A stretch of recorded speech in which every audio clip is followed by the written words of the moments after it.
all know from our experience that what's going on in our mind has a tremendous influence on our experience, right? And meditation is one way that we take care of the mind and help it, the kind of internal emotional self-regulation. And so that's what we're going to be talking about for the rest of the weekend. How does that sound? As I'm mentioning, there are these two kinds of meditation. There's the placement meditation and the analytic meditation. And within the analytic meditation,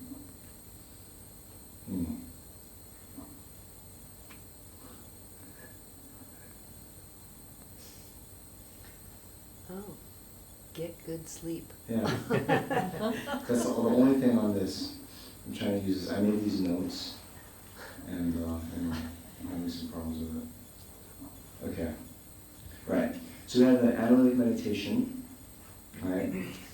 And this analytic meditation, as I mentioned, we're trying to develop a certain conclusion that we arrive at using a process of reasoning. Some sound is coming from this side. The light. Is it? Light, Oh, yeah. got it. Sorry. Okay. Bye bye. Wait, give it some time.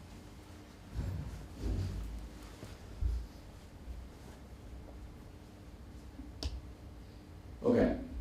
Yeah? Alright. So analytic meditation, we're trying to arrive at a certain conclusion. And then we habituate ourselves with that. Whereas in the placement meditation that we're doing with the breath, then it is more like just being aware of what is there in the present moment, being like a witness, right? But here in the analytic meditation, we're actively trying to, arrive at a certain conclusion. But then even in the analytic meditation, what we would do is then switch to a placement meditation, where we then place our mind on the conclusions that we reach, right? And then in doing that, we are then able to have a kind of make those like realizations more stable in our mind, so that they're not just at an intellectual level, but they can affect us at a deeper level. Okay?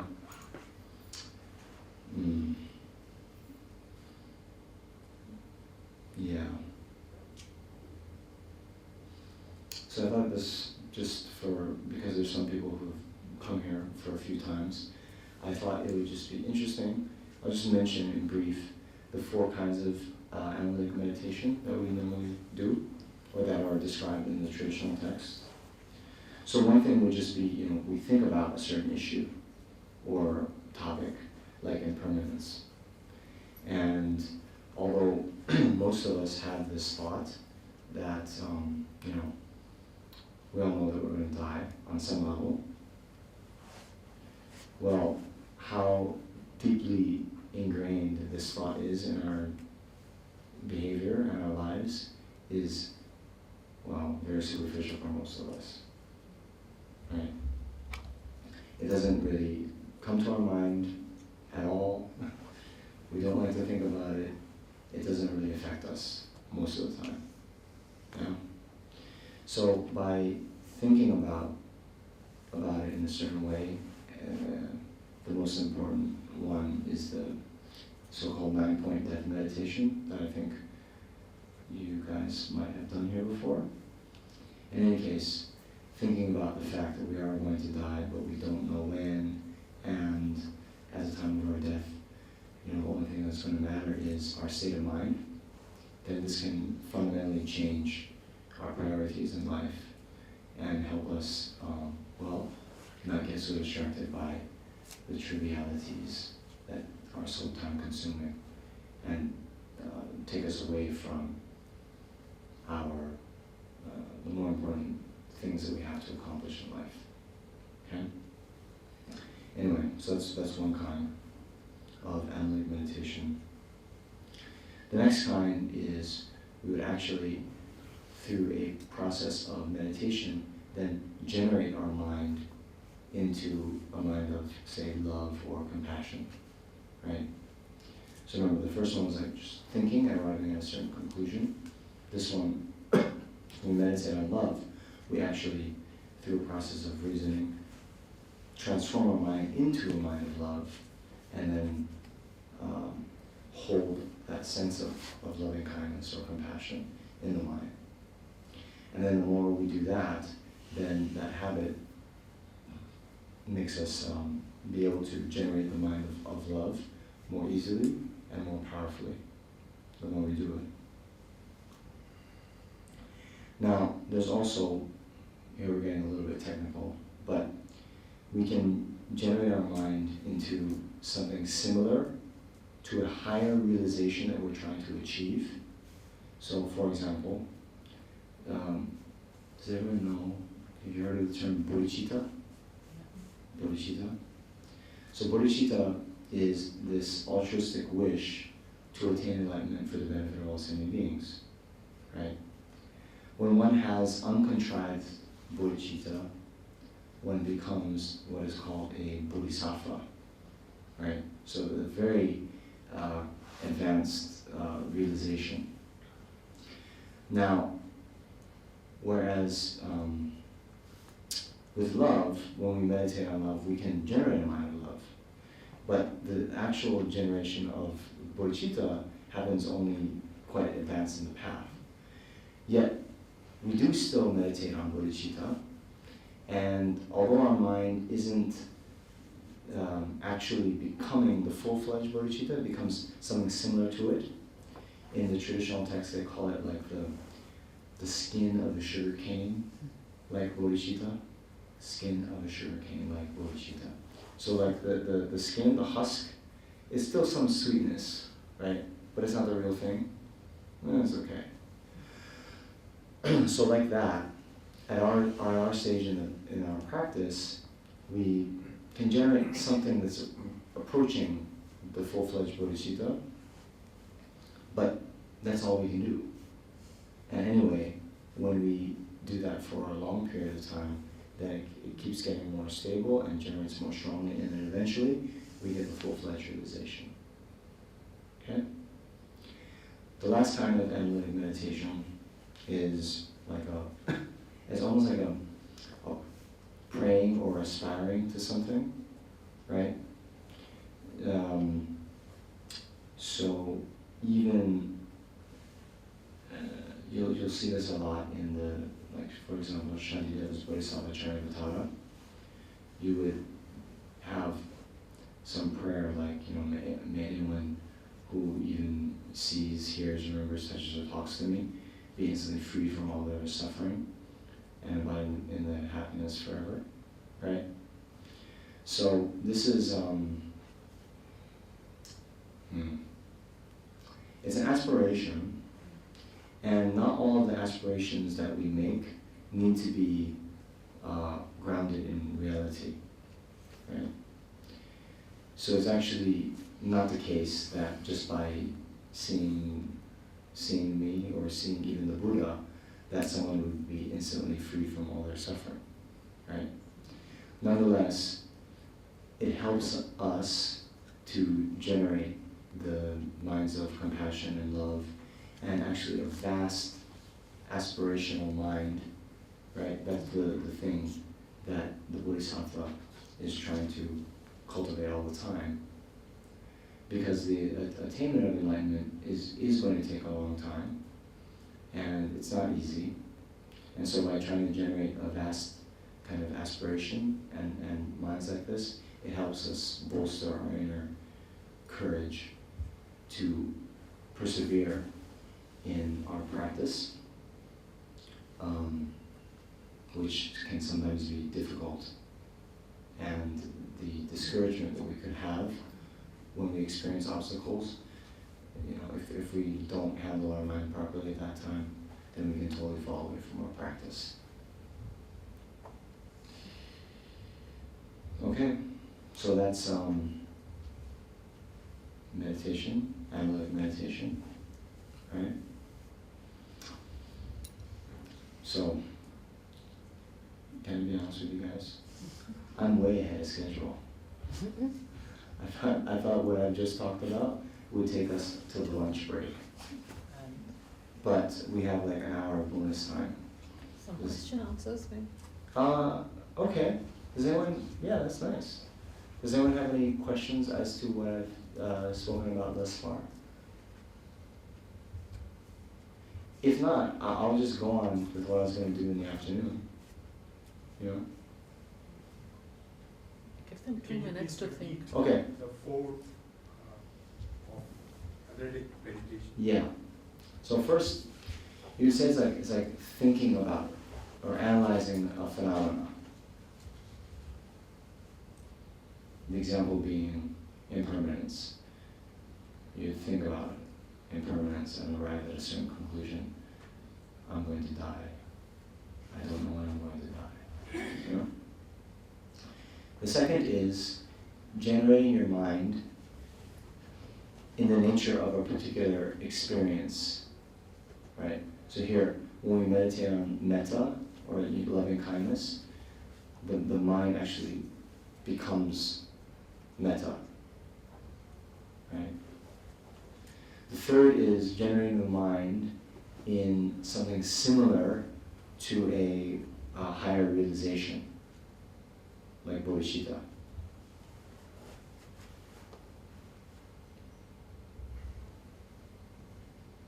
And the last is a, prayer or an aspiration to, achieve a particular state, or we can have an aspiration for other beings to be free from suffering.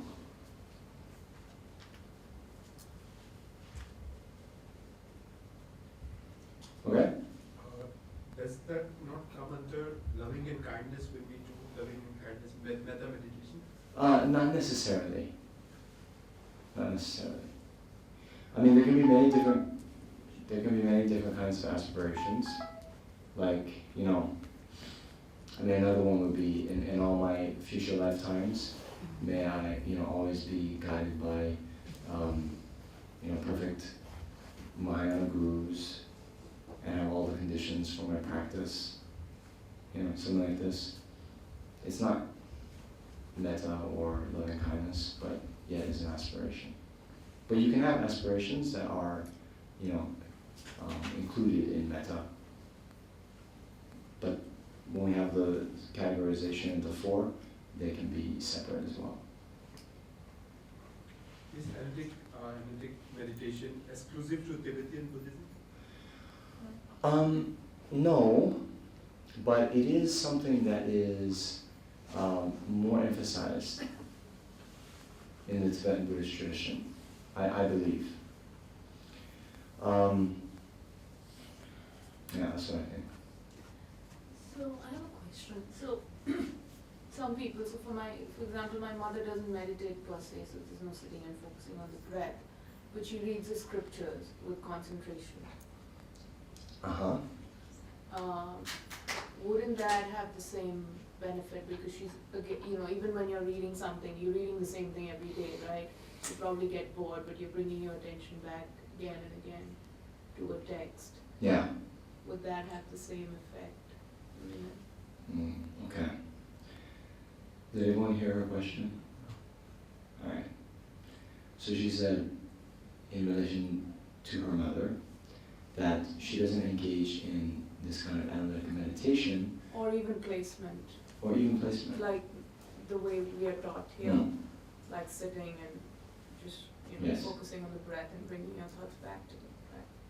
But she does read the scriptures every day. Yeah. And in the scriptures, those are talking about virtuous Yeah. states of mind and so forth. So wouldn't reading those scriptures again and again serve the same purpose? Yeah. Have the same effect? Yeah. So here, they talk about the development of the 3 types of wisdom.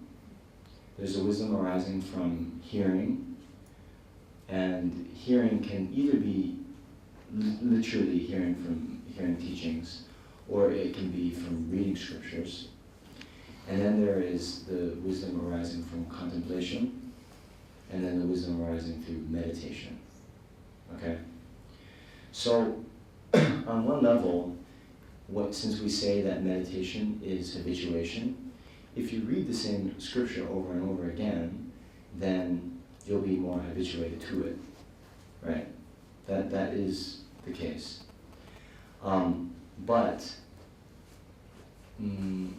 I would still think that you have to go beyond just merely reading the scripture, because you have to then contemplate what the meaning of the words are, right? So she could be doing that, and sometimes, actually when we do study and when we do read different texts, we should be bringing in some analysis and, going beyond just the mere words of the page, what does it really mean, and trying to also bring connections with what's on the page, with what is going on in our lives, okay? That, when that is done, that's actually like the wisdom that's coming from contemplation, right? And that could happen as we read scriptures. But see, the unique thing with meditation, or the wisdom arising from meditation, is we have a very kind of sharp focus and really let that realization sink into our mind, so it affects it on a much deeper level, right? Just like this example of the meditation on impermanence and death. You ask anyone, are you going to die? Do you know you're going to die? And everyone would say yes, right? But it's still very, the Tibetans say, do you know sampa? Sampa is this like roasted barley flour. Yeah. They say that most of us, our realizations are like, if you put sampa on the surface of beer, it just stays on the surface. That makes sense? Can you imagine that? So the meditation is trying to help us affect deeper levels of the mind. And for that,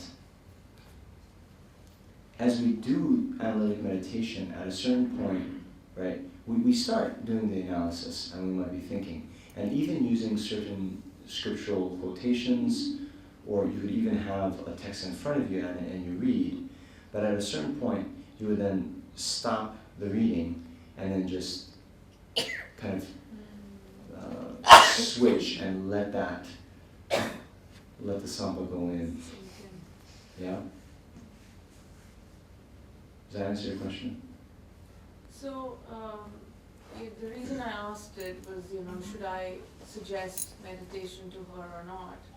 Or is she actually already doing it, in the sense, let's park analytical and wisdom first to the side.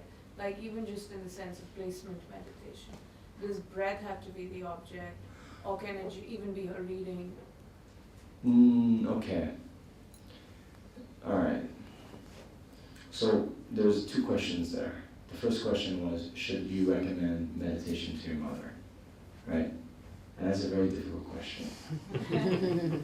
I don't know your mother. Has she asked you about meditation? Is she interested in it? So these considerations are very important. In general, there's not a real tradition of, like Buddhist missionaries. And we don't knock on people's door and say, let me teach you about meditation, right? It's a very private thing, So there are vows that we take, not to teach to people unless they're, interested, right? But you know her. If you know that she's interested, then you could do it in a skillful way. But I don't know, right? The second question was whether, if it's a placement meditation, does the object have to be the breath? And here, no. No way. It can be many different things. In the traditional text, it talks about, the four foundations of mindfulness: the body, the consciousness, the feelings, and phenomena. Right?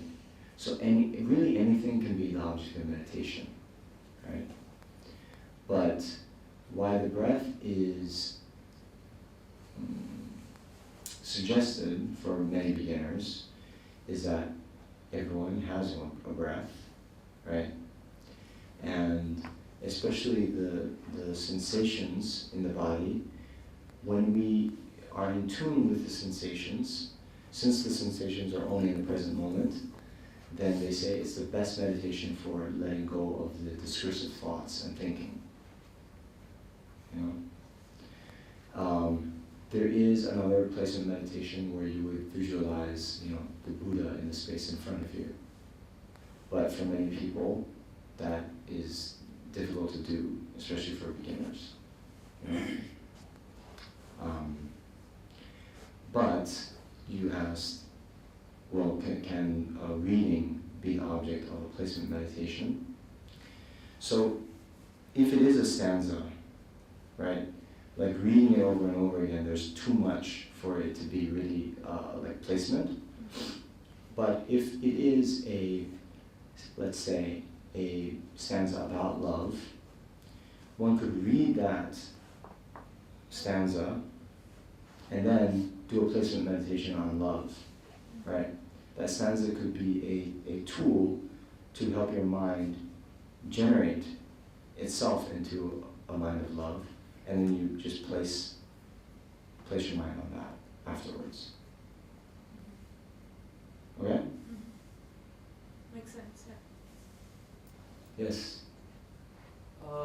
When we are talking of the breathing meditation, the classical text is really Anapanasati. Yes. And it's very clearly established that he gave to 1,000 monks. And they are the people who are at the different level. And he also said that when he was giving this teaching, that though you have attained a certain level, and I'm very happy, and by doing this practice of Anapanasati, you attain what you have not attained yet. Yes. Okay. And you will realize what you have not realized yet. Okay. So they put so much of importance on that. Yeah. And there are 16 aspects of the breathing which is clearly given in Anapanasati. Okay. Now, in the case of the Tibetan tradition, I find that they put emphasis on the 9 points. So I just want to get very clear, this 9 points, is it based on the original teachings of Buddha? Whether it is sutra based or it is just made for the convenience so that it becomes more acceptable when it is in practice. So that is question one. So the question number two is that you talk about the wisdom through the concentration, the samadhi. Yes. Can you just throw more light on the form in the formless jhana, and what kind of wisdom really arises at different stages?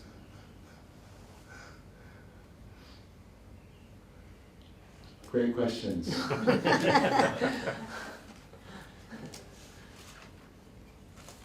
Those questions might be too great for me. No, they are still No, questions for no. me. So No, I know. I'm just joking. So when you say there's 16 points in the Anapanasati, yeah, and then the 9 points in the Tibetan tradition. Yeah. What are the 9 points in the Tibetan tradition? Are you talking about the 9-round breathing? Yeah. I see. Okay. No, I'm talking the 9 stages, like the Ellen Wallace.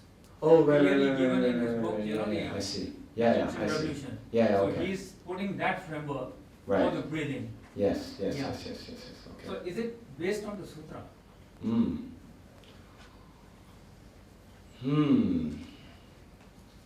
Okay. So, always when there's a question right? Did the Buddha really teach this or that? It's very difficult for anyone to answer, okay? Because even though you might, if you're very skeptical about everything, even though something might be said, this is some sutra, you don't know actually if the Buddha even said this one, right? There's a lot of debate today, and there's been debate even from Nagarjuna's time, whether the Mahayana Sutras were spoken by Buddha or not, right? Okay, so the 9 stages of attaining shamatha are clearly expounded in the Sanskrit commentaries, in particular the Dorigen, or the Ornament for the Mahayana Sutras by Asanga. Oh no, sorry, that is Maitreya. Yeah, Maitreya's Ornament of Mahayana Sutras, and then Asanga especially in the what's called Shravaka levels, or in Nyensa, he talks about those 9 stages in great detail. Okay. So it is said that Maitreya in those 5 texts that he wrote, the Abhisamaya Alankara, or the Ornament of Clear Realizations, the Mahayana Sutra Alankara, or the Ornament of the Mahayana Sutras, and then those 2 especially, right, are explaining the meaning of the Prajnaparamita Sutras, right, which are the main kind of Mahayana Sutras there, okay? But we say Maitreya taught the hidden meaning of the Mahayana Sutras, okay? So for someone who wants to be very skeptical, right, then always the question can become, well, how do we know that this is the hidden meaning of a sutra, right? And isn't that very weird? So in my own life, right, I don't entertain these questions so much. And instead I think, okay, well, no matter if they were taught by the Buddha, or if it was taught by Maitreya, or if it was taught by Asanga, or if it's taught by Alan Wallace, right? Is this framework beneficial for my development of my meditation practice and development of good qualities I want to, achieve in my life, right? And if that is the case, then good. Even amongst, Maitreya and Asanga, there's a slightly different presentation. There's one of and this is the one it's explained in the Lamrim. You have the 8 faults of meditation, and those are overcome by the 5 forces, right? And then in another presentation, you have talking about the 9 levels. And then many of you have seen that Thangka painting with the elephant being led up the mountain. Okay. These are all helpful ways to describe the process of taming, subduing, and obtaining a single-pointed mind, right?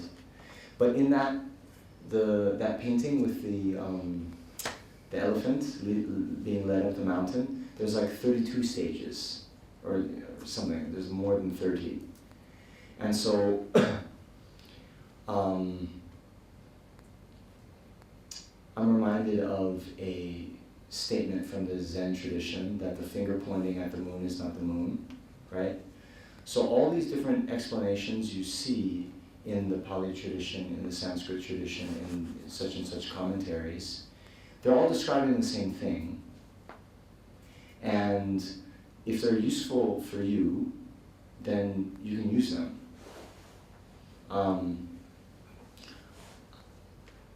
I think, just myself, that I mean, I do believe that Asanga and Maitreya did base their presentations based on the Mahayana Sutras, yeah, and yeah, but at a certain level, that's a little bit, yeah, I'm not sure how important that is. I'll give you a story. His Holiness once said, you know, in response to this debate from like modern academics, whether the Buddha actually spoke the Mahayana Sutras or not, you know, because some people say, oh, it was just made up by Nagarjuna. And His Holiness once said, well, if the Buddha does not accept the presentation found in the Mahayana Sutras and the Prajnaparamita Sutras and their commentaries, and it was just made up by Nagarjuna, then I'll follow Nagarjuna. Right? Because the point is, you know, what is in accordance with reality, yeah? And so we think, okay, the Buddha has all these qualities and he's omniscient or she's omniscient, so doesn't have any wrong views, and all of the views accord with reality, right? And then when you look at the level of you know, the presentation on selflessness that's found in the Pali Canon, okay, yeah, the level of sophistication and subtlety found in the Mahayana Canon is a lot greater.